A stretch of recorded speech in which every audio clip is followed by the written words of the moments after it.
No es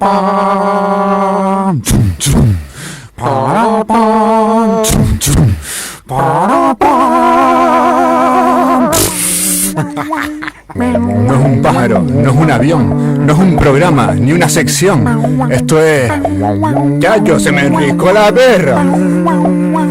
Estamos aquí para darle voz a quien no la tiene y quitársela a quien habla sin razón, para ofrecértela a ti que sé que tienes mucho que decir aunque duele y a veces no. Muy buenos días, aquí estamos nuevamente en Se me enriscó la perra, una sección dentro de la radio La Vida es Bella, y en esta ocasión vamos a hablar con una persona que nos va a comentar un poquito sobre unos ámbitos que normalmente a pie de calle no solemos tener esos datos, esa información y demás. Y bueno, no quiero hacer spoiler, entonces directamente vamos a contactar con ella. Ella se llama María Tomé. Si me permiten unos segundos voy a llamarla y contactamos con ella para que nos cuente ella misma las cosas interesantes que tiene que contarnos, ¿vale? Aquí estamos. A ver.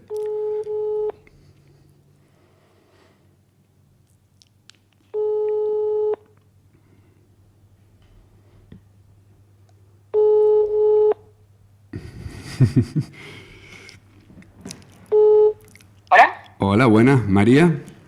Sí, ¿qué tal, Oscar? Hola, buenos días, María. Nada, les estaba comentando aquí un poquito sobre ti y nada, y prefiero que nos cuentes tú. Yo sé que te llamas María Tomé, ¿no? Y bueno, y te conocí en un ámbito curioso que fue en la acampada del Puertito de Adeje, ¿no? Y fue que viniste a dar una charla, taller, el compartir unos conocimientos que la verdad que fue muy gratificante y bueno, por eso te invitaba aquí, eso más o menos por dar una explicación, un resumen, pero cuéntanos tú quién eres, de dónde vienes, qué es lo que haces, un poquito. Sí, bueno, lo primero, Oscar, muchísimas gracias por invitarme, porque me parece lo más importante de esta conversación, a título personal, es que yo comente algunas cosas que sé, que tú me respondas con otras cosas que sabes y que toda la gente que invites, que genere como conocimiento de los diferentes ámbitos con el objetivo común de proteger Canarias y bueno, todo lo que está sucediendo ahora mismo. Porque mi sensación es que cuanto más informados estemos y más formados estemos y nos formemos los unos a los otros, porque sabemos que hay un gran tapón informativo en muchos temas, es la mejor herramienta que tenemos para luchar juntas. Entonces, muchas gracias. Yo voy a contar algunas cositas hoy que seguro que muchas oyentes saben y espero que otras a lo mejor no las conozcan y puedan usarlas para apoyarse en las diferentes conversaciones, en las luchas que están practicando. Y lo segundo es que sí, nos conocimos en la acampada y bueno, yo ahora contaré un poco a qué me dedico, pero sí que quiero decirte que ese taller que hicimos en la acampada puede que sea, y no va a ser ninguna exageración, de los espacios más interesantes de conversación de urbanismo y arquitectura que he tenido en mi carrera profesional. Me pareció flipante. Pues me alegra haber estado presente. Pues se juntó una gente como súper diversa. Es una cosa que creo que siempre me pareció como muy remarcable de la acampada, ¿no? Un montón de gente súper diversa, de diferentes lugares, de diferentes sensibilidades, y me parece que eso no suele suceder. Y creo que, lo recuerdo como algo muy, muy intenso. Y lo tercero es que también lo recuerdo intenso porque cuando fue la acampada de Cuna del Alma, justamente coincidió en un momento muy vital en el que mi pareja nos hemos tenido que venir a vivir a Barcelona. Esto llamada a las piscinas de Barcelona porque a ella le dieron trabajo aquí en Barcelona. Y lo vimos como un poco frustradas porque sabíamos que nos estábamos yendo en un momento en el que no molaba mucho irse porque estaban pasando cosas muy fuertes. Entonces, bueno, yo fui 2 veces a la acampada, las 2 veces que pude ir porque por trabajo tenía que ir a Tenerife y aprovechaba y pasaba por allí. Pero vamos, que fue como bastante frustrante vivirlos de la distancia y como con mucho orgullo, ¿no? La gente que estaba ahí me parece, se me ponen los pelos de punta, me parece flipante lo que hicieron. Pues Y nada. antes de que continúes, darte las gracias a ti por esa sinceridad, por esclarecer que bueno, que dentro de tus experiencias esa ha sido una de las más, digamos, no completas, sino que te han sorprendido, por así decirlo, ¿no? Que Sí, fue flipante. Sí, entonces, primero que nada, gracias por esa sinceridad, ¿no? por transmitirnos eso, por hacernos ver que sí, que realmente hay espacios de diversidad, ¿no? Que aunque nos parezca que no, nos hagan ver por otros lados que no y nos machaquen con que no hay espacios de diversidad libres para tomar decisiones en conjunto, ¿no? Y con consensos y demás. Está claro que sí los hay, ¿no? Lo que pasa que Sí, está clarísimo. Exactamente. depende de Y nosotros, es que, pues buscarlos, encontrarlos, construirlos, ¿no? Y la verdad que me alegro mucho de que haya sido, pues, una persona más, ¿no? Que lo haya presenciado y que lo valores de esta manera, ¿no? Y que lo transmitas como lo hayas transmitido. La verdad que muchas gracias por eso. Ya antes de nada, para empezar y antes de continuar, ¿sabes? sí, también un poco explicar de qué nos conocemos, que nos conocemos Ujú. de un periodo muy corto de tiempo, pero bueno, que fue como muy enriquecedor. Y nada, un poco por situar a la gente que esté escuchando, Ujú. que habíamos comentado, ¿no? Que contar también quiénes somos y tal. Bueno, yo soy arquitecta y urbanista por la Universidad de Las Palmas de Gran Canaria. Y me dedico desde que salí de la carrera en el año 2015 a temas de urbanismo y arquitectura, pero siempre con carácter ecosocial. Ok. Esto parece como un poco como si fuese una especie de deriva profesional, pero realmente la arquitectura y el urbanismo debería ser siempre ecosocial. Pero o sea, como que en la oficina donde trabajo yo, que ahora lo comentaré, nos llama mucho la atención que siempre se nos ponga como en el lado de lo ecológico y social. Y es como, pero vamos a ver, pero si es que debería ser al contrario. Sí. La gente que no se dedica, debería ser vocacional, o sea, debería ser como el ADN de nuestra profesión. Sí, entiendo. Una de las bases, vamos, primordiales. Claro, sería mucho más interesante que el resto de profesionales dijeran, no, yo soy arquitecto urbanista, pero me dedico a destruir el territorio. Estoy especializada en ese aspecto. Eso sería interesante, ¿no? No que nosotros tengamos que definirnos, sino que la otredad fueran todas aquellas personas que se dedican a lo que no deberían dedicarse. Sí. Y digo esto porque una de las reivindicaciones más fuertes que quiero hacer en esta conversación es que dentro de la arquitectura y el urbanismo, la gente que hace más ruido es la gente que está haciendo las cosas mal, pero que hay un montón de luz en nuestra profesión. Hay un montón de estudios y de profesionales, no solamente de la arquitectura y el urbanismo, sino de la sociología, la antropología, la geografía. Justamente este fin de semana ha venido a verme una amiga mía, que es geógrafa y que se dedica también a estos temas, y no tiene nada que ver con lo que se está promoviendo de nuestra profesión en ese sentido. Sí, entiendo. Siempre hay manzanas podridas en todas las cestas, ¿no? Por decirlo de alguna Pero es manera. que Pero eso no quiere decir cesta... que todas las cestas estén podridas, claro. Claro, pero es que nuestra Entiendo. cesta está podridísima. O sea, Sí, es una cesta muy grande. Claro, por eso. Entonces entiendo lo que quieres decir, que se ven muchísimo más las cestas podridas en su sector, ¿no? En el sector de ustedes, Sí, que las manzanas que no están podridas, ¿no? Sí, yo por eso hay compañeros que lo están haciendo muy mal, pero hay otros compañeros que lo están haciendo muy bien. Y bueno, un poco también por comentar eso, Claro. que nos apoyemos en los que lo están haciendo bien para pedir información, para escuchar lo que están diciendo. Pues yo qué sé, hay gente que está, por ejemplo, hay gente que tiene sus estudios de arquitectura y urbanismo desde, no sé, hace 20 años, 30 años, que se dedican al desmantelamiento y la regeneración territorial. O sea, me refiero que hay gente súper potente y tal. Bueno, quería comentar eso. Vale. En nuestro caso particular, yo formo parte de una organización que se llama la Oficina de Innovación Cívica, que estamos entre Canarias y Murcia. Bueno, ahora puntualmente en Barcelona, aunque volveremos en 3 años cuando mi pareja acabe la residencia. O sea, el objetivo es volver. Pero ahora mismo estamos entre Murcia, que está nuestro compañero Pascual, y en Canarias.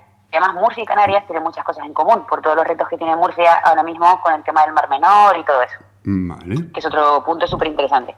Y nos dedicamos a temas de acceso a la vivienda, de cultura comunitaria, de salud comunitaria, de urbanismo ecosocial, en fin, todo lo que hacemos tiene siempre lo que comentaba, ¿no? Como esa sensibilidad, y también le ponemos sobre todo muchísimo acento a los procesos.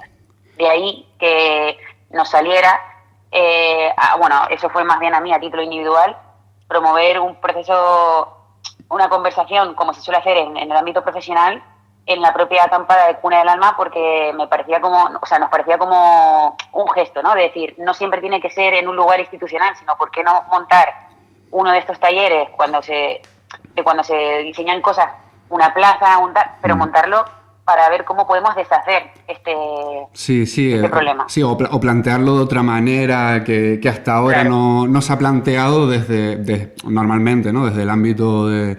Y la verdad que me alegro mucho de que lo digas, porque también para eso estamos aquí hoy, ¿no? Para eso te he querido traer hoy aquí, para un poco acercar ese vamos a decir, urbanismo visto de otra manera. Es decir, ¿por qué una plaza tal cual nos la plantean cuando todos los del barrio sabemos en qué lugar sí podría cuadrar una plaza y de qué manera esa plaza y si nos hace falta una plaza, ¿no?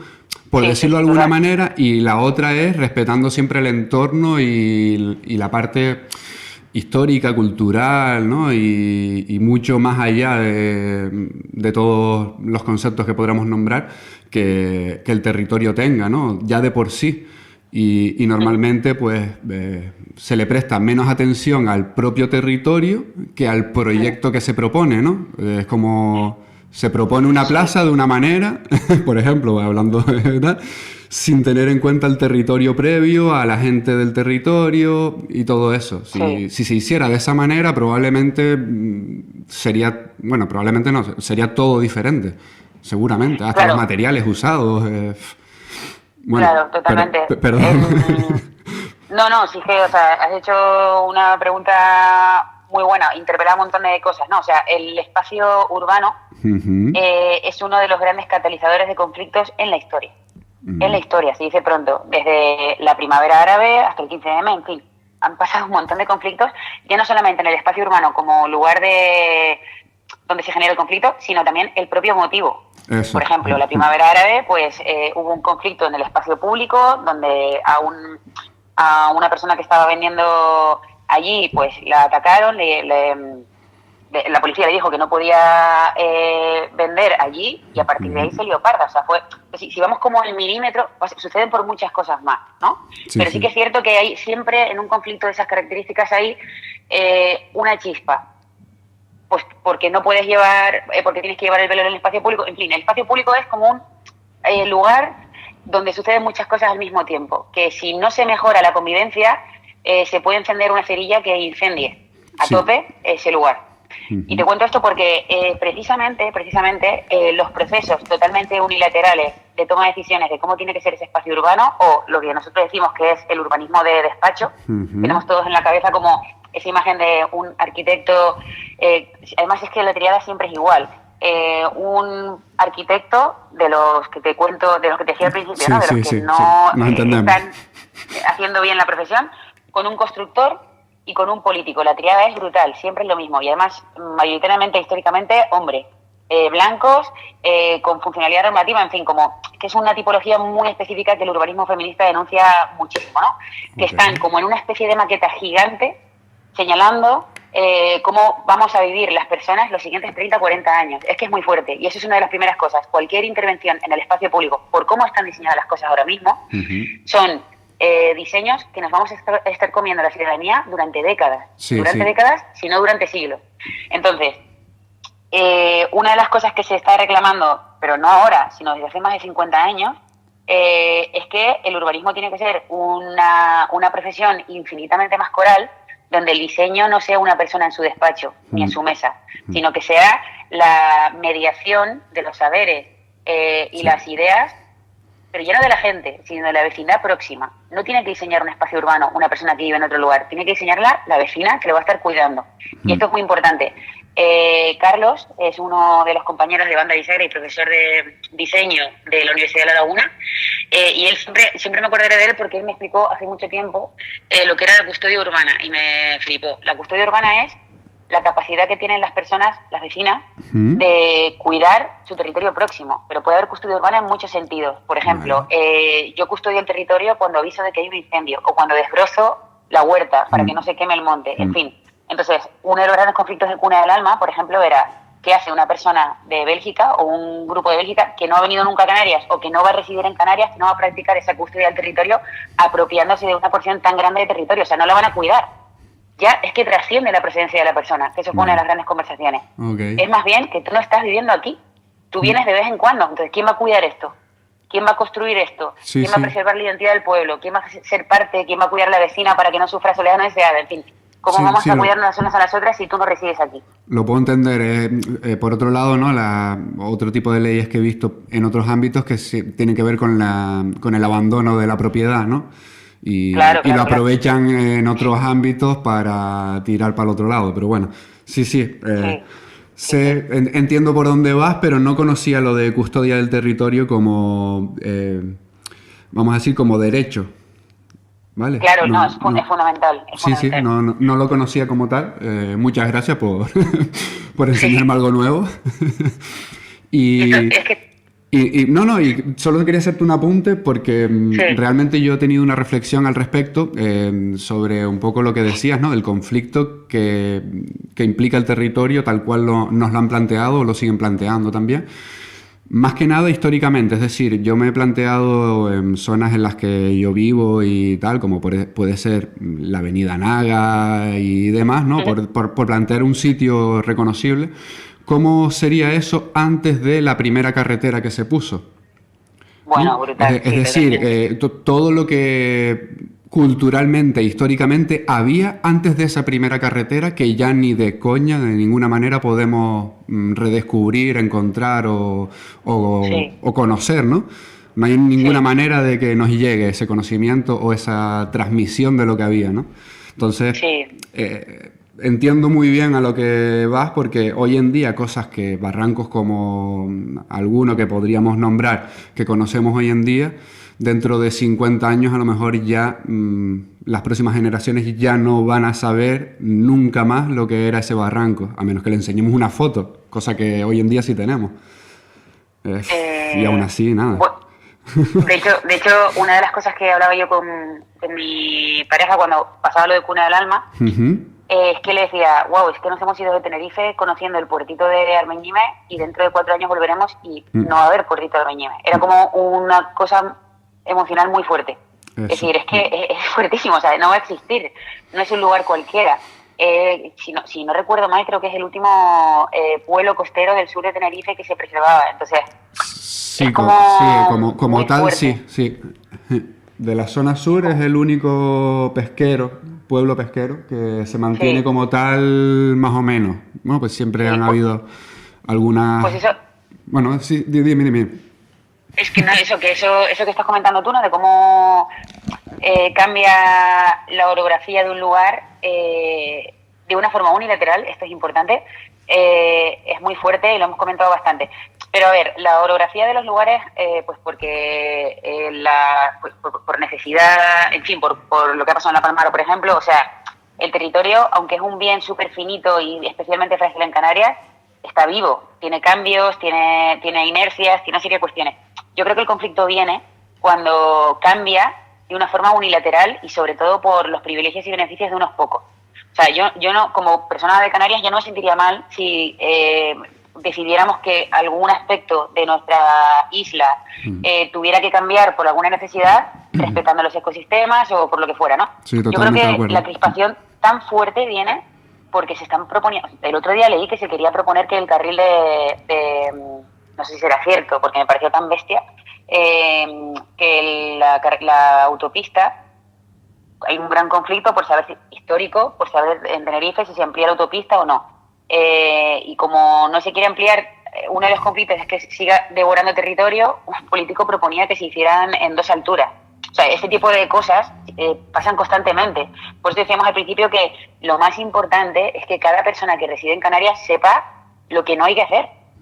Y que sepa que podemos descubrir juntas, que crean de verdad que con procesos bien mediados, extendidos en el tiempo, podemos descubrir juntas qué queremos hacer. Y para eso, una de las cosas más importantes es que necesitamos experimentar. Es decir, necesitamos obtener datos, necesitamos saber si esta solución funciona o no. Entonces, dentro del urbanismo, una de las herramientas más importantes que existen actualmente es hacer procesos muy cortos y que son prototipos para ver si funcionan o no. Es decir, entiendo. Claro, y experimentos a corto durante... plazo para ver... Sí, sí. Efectivamente, efectivamente. Entonces, y sí, que por supuesto esto generará un montón de mal rollo con las personas de siempre que no van a querer, ¿no? Como la gente que está a favor del circuito del motor, que no tiene ningún tipo de sentido, pero ahí hay un montón de gente que está a favor de eso y que de hecho nos reímos de cuna del alma, pero es que lo del circuito del motor va a ser muy heavy, porque con el circuito del motor hay una comunidad muy fuerte y muy arraigada con que se quiere hacer. Entonces, ahí se mete un tercer componente, y es que hay parte de la ciudadanía que va a defender que se haga. Y a mí eso me preocupa porque se han vivido episodios ya de violencia, tanto en redes sociales como en las propias manifestaciones. Creo que el 19 de julio o el 20 y algo de julio, no sé si está previsto que se haga una manifestación, pero me quiere sonar, no lo sé, pero seguro que va a haber mucha caña emocional allí porque va a haber gente que va a ir con su moto a tocar las narices, está clarísimo. Sí. Bueno, entonces, los procesos de experimentación, por ejemplo, se podría proponer poner un servicio de guaguas totalmente gratis durante 3 meses entre San Juan de la Rambla, me lo estoy inventando, Sí. y la Universidad de La Laguna, un servicio que tenga 5 veces más guaguas, que sea gratuito y que sea de calidad, y vamos a ver qué pasa. Vamos a ver si la gente de verdad deja de coger tanto el coche. Y esas cosas no se han hecho, y las poquitas cosas que se han hecho no se han hecho dando un golpe en la mesa, diciendo, no, es que lo apostamos todo a esto. Claro. Y sobre todo que si tú mejoras ese servicio de guaguas y luego no funciona, revertirlo es muy sencillo. Ahora, hacer una carretera de miles de millones, no. Entonces, es como muy llamativo. O sea, es difícil no pensar que hay intereses detrás. O sea, yo mira que intento no ser mal pensada, pero es que es imposible no pensar está clarísimo. Aquí ya no es me guste o no me guste pensar mal. Aquí son otros los que ya han pensado mal por nosotros y han dado con la clave para hacerlo mal. A ver, es que hay gente que lo hace bien, está claro. Por eso, o sea, sí, claro. Por eso estamos hablando contigo, ¿no? Eres alguien del ámbito que por lo menos pues tiene ideas de contar con el pueblo para hacer cosas para el pueblo. No es voy a hacer cosas aprovechándome del pueblo, con el espacio del pueblo, ¿no? Y para mi beneficio. Como por ejemplo está ocurriendo aquí ahora, de esas cosas que no nos gusta a ninguno, ¿no? Lo de que quieren echar a los residentes de sus zonas habituales, de donde han estado de generaciones y generaciones precedentes. Eso es una vergüenza. Porque están dentro de una zona turística. Es decir, nos vamos a sacar de zonas turísticas para que no les molesten y tal. O sea, es como... o sea, es como un bicho tan grande, ¿no? Un monstruo tan grande eso de zona turística, que se ha expandido tanto como tal, que ya se ha comido los terrenos que no debería haberse comido, ¿no? Y ya, bueno, eso es una se inventan la otra para echarte, ¿no? Es como... Pero bueno. Eso es una vergüenza. Mira, creo que fue en el año 2006, bueno, no voy a decir el año porque no sé si fue, pero me parece que sí, se creó el Plan Insular de Ordenación del Territorio de Tenerife. Y hay un mapa, específicamente un mapa, el informe es público, se puede descargar, lo pueden mirar, ¿vale? Hay un mapa específicamente donde se ordena los núcleos turísticos de Tenerife en la isla. Y seguro que ese mapa existe en las diferentes islas, ¿no? Sí. Y es brutal, porque lo que hicieron es poner los pelos de punta. O sea, seleccionaron el Puerto de la Cruz, la Isla Baja, el sur de Tenerife, la zona metropolitana, y le asociaron un tipo de turismo. Y aquí empieza el problema. Es decir, dijeron, para el Puerto de la Cruz un turismo de tal tipo, para el sur un turismo más deportivo y más no sé qué, para la Isla Baja un turismo más rural y de personas mayores. O sea, eso se hizo. Sí, entiendo. Ya no viendo por la zona, por el territorio, que es lo que hablábamos antes, por la gente del pueblo, sino por quiénes vamos a meter de fuera o quiénes se van a meter de fuera aquí. Ya planificando... Efectivamente. ¿Cuál es el tipo de turismo que va a encajar? Claro, eso... yo no digo que se haya hecho a malas en su día, digo porque ahora es más sencillo verlo todo, ¿no? Pero sí que es cierto que la primera pregunta que me hago es, oye, ¿este proceso fue participado? ¿Se consultó a los vecinos y vecinas? No lo sé, pero claro, en ese año no estaba tan normalizado tener documentación en los portales públicos, o sea que es complejo, ¿no? Ahora sería impensable que eso no estuviera subido en internet. Esa información no la he encontrado, pero al final un poco lo que sucede con esto es que tú ya estás... Es una manera de intervenir el territorio también, aunque no sea físico, porque tú ya con las campañas de turismo que haces para vender Buenavista del Norte o Los Silos, por ejemplo, o el Puerto de la Cruz o Arona, ya estás vendiendo una imagen y consecuentemente estás llamando a empresas y a público y a infraestructuras y a servicios que van a construir ese territorio en base a esas ideas que tú has promovido en un documento de mierda. Claro, sí, eso sí. es así. Es eso, Entonces, sí. Es como cuando te dicen que promueve, o sea, están creando empleos de trabajo. Vamos a ver, en cualquier sector en el que inyectes dinero, pues sí. creas puestos de trabajo. Entonces, eso no es una excusa. La excusa es que Claro. te interesa inyectar dinero ahí, en ese ámbito. Claro, y es un poco, claro. o sea, es un poco la lotería, porque al final, probablemente gracias a eso, Buenavista del Norte no ha sido tan, junto con más cosas, ¿no? Sí, no ha sido tan reventada por el turismo como el sur de Tenerife, que no viene de ahora, sino que ya viene de los años 60 y 70, pero al final un papel está marcando el futuro identitario y tu identidad de pueblo en los siguientes años, porque Claro. es que es así. Sí, Entonces, en el caso este del problema que está viendo con las personas afectadas porque no pueden acceder a la vivienda, porque no les dejan ir a su segunda residencia, etcétera, ¿no? Por ejemplo, para dársela a un hijo, para dársela a un familiar que lo necesite, porque ya estaba catalogada como turística, Sí. flipante eso, Sí. o la expulsión de vecinos y vecinas de núcleos turísticos, puede que sea de los retos más importantes junto con la demografía y la movilidad en Canarias, porque si no nos ponemos las pilas con este tema, si no defendemos lo nuestro, el otro día en Barcelona, aquí en las Ramblas, me contaba una compañera que fueron a hacer un proceso participativo para mejorar las Ramblas de Barcelona y que fueron a preguntar a los vecinos y vecinas de las Ramblas y se encontraron que solamente vivían 55 personas locales. Claro. Solamente vivían 55 personas locales. Claro. Consecuentemente, no podían montar un proceso participativo porque ¿a quién le preguntaban? Sí, está clarísimo. Esa es una manera de impedir ese proceso participativo, quitando a la gente que puede participar. O sea, las Ramblas de Barcelona, que es como la gran vía madrileña, o sea, que es uno de los enorme. lugares más importantes de España, Sí. y resulta que no, lo primero que se encuentran es que no viven vecinos y vecinas. Sí, es flipante. Y eso ya está pasando en Canarias. Sí, eso y es que necesitamos claro. pararlo. Pues María, me da mucha pena, pero lo siento y voy a tener que despedirte ya, ¿vale? Nada, sin porque problema. tú sabes, los tiempos en la radio son lo que son. Me encantaría darte más tiempo. De hecho, vamos a ver si podemos cuadrar para otra vez, para ampliar un poquito y ofrecer quizás un poco más de alternativas y opciones o lo que sea, ¿no? Pero la verdad que encantadísimo de haber hablado contigo, de haber compartido este ratito, y espero que a los oyentes también les haya gustado, y espero que tú también te hayas quedado contenta. Muchísimas gracias, Oscar. Me ha encantado, y a ver si nos volvemos a ver y nos damos otro bañito en el puertito Armeñina, que me acuerdo mucho de ese baño. Vale, pues encantado, y invitadas están para venirse de nuevo y volver a ir a defenderlo y a disfrutarlo también, ¿vale? Muchas gracias. Felicidades. Bueno, un abrazo. Muchas gracias, María. Hasta luego. Bueno. Como hemos visto, es posible otra manera de ver las cosas, ¿no? Los mismos planteamientos que estábamos hablando, como de que se eche a la gente de sus casas o no se les permita ir porque ya se han catalogado dentro de un plan urbanístico por personas que no han pensado por y para el pueblo, pues claro, el planteamiento, la realidad de todo esto, la conclusión es que no se ha tenido en cuenta al pueblo. No es que el político de turno, el arquitecto o cualquier otro puesto sea el culpable, no.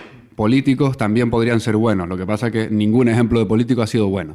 Entonces, al final lo tachamos de político malo, arquitecto malo, etcétera, ¿no? Pero aquí hemos podido comprobar de que hay personas en el sector que sí que se preocupan por y para el pueblo, y la verdad que es un placer poder contar con ellos y bueno, con esto y poco más, nos despedimos hoy, y esto ha sido Se me enriscó la perra.